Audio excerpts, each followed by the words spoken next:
ಹಾಲು ಕುಡಿದಿದ್ರೆ ಮುಂದೆ ಬಾ. ಬರ್ತಾನೆ ಬರ್ತಾನೆ. ಇವನು ತಾಯಿಯ ಹಾಲು ಕುಡಿದಿದ್ದಾನೆ. ಇವ ಲೈಫ್ನ ಎಲ್ಲಾ ವಿಲ್ಲನ್ಸ್ ಅನ್ನು ಎದುರಿಸ್ತಾನೆ ಅಲ್ವಾ ಮಗ? ತಾಯಿ ಹಾಲು ಕುಡಿದಿದ್ರೆ ಜಗತ್ತನ್ನೇ ತಿರುಗಿಸ್ತಾನೆ ತಿರುಗಿಸ್ತಾನೆ ತಿರುಗಿಸ್ತಾನೆ.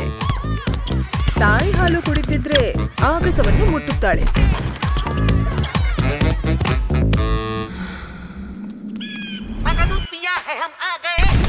ತಾಯಿ ಹಾಲು ಕುಡಿದಿದ್ರೆ ಎಲ್ಲೂ ಪ್ರಸಿದ್ಧಳಾಗ್ತಾಳೆ. ಆಮೇಲೆ ಬೇಕಿದ್ರೆ ಉಲ್ಟಾ ಸೀದಾ ಪ್ರಯೋಗಗಳನ್ನು ಮಾಡಲಿ, ತೆಪ್ಪರಲಾಗ ಹಾಕಲಿ.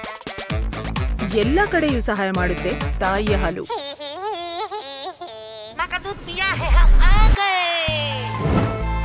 ತಾಯಿ ಹಾಲು ಕುಡಿದಿದ್ರೆ ಹಾರ್ತಾಳೆ, ನಗ್ತಾಳೆ, ಜಿಗಿಯುತ್ತಾನೆ, ಓಡ್ತಾಳೆ, ಗೆಲ್ತಾನೆ, ಆಡ್ತಾನೆ, ಕುಣಿಯುತ್ತಾನೆ, ಏನ್ ಬೇಕಾದ್ರೂ ಮಾಡ್ತಾನೆ. ಎಲ್ಲರಿಗೂ ಗೊತ್ತು ತಾಯಿಯ ಹಾಲಿನಲ್ಲಿ ಪೋಷಣೆಯ ಮ್ಯಾಜಿಕ್ ಇದೆ. ಅದಕ್ಕಾಗಿ ಎಲ್ಲ ನ್ಯೂ ಮದರ್ಸ್ ಡೆಲಿವರಿಯ ನಂತರ ಮೊದಲ 6 ತಿಂಗಳವರೆಗೆ ಗ್ಯಾಲೆಟ್ ದಿನ ತಗೊಳ್ಳಿ. ಇದರಲ್ಲಿದೆ ಶತಾವರಿ ಮತ್ತು 6 ನ್ಯಾಚುರಲ್ ಇಂಗ್ರೀಡಿಯೆಂಟ್ಸ್. ಇವು ತಾಯಿಯ ಹಾಲಿನ ಕ್ವಾಂಟಿಟಿ ಹೆಚ್ಚಿಸಲು ಸಹಾಯ ಮಾಡುತ್ತದೆ. ತಾಯಿಯ ಹಾಲಿನ ಹಾಗೆ ಯಾವುದೂ ಇಲ್ಲ, ಅದಕ್ಕೆ ಗ್ಯಾಲೆಟ್.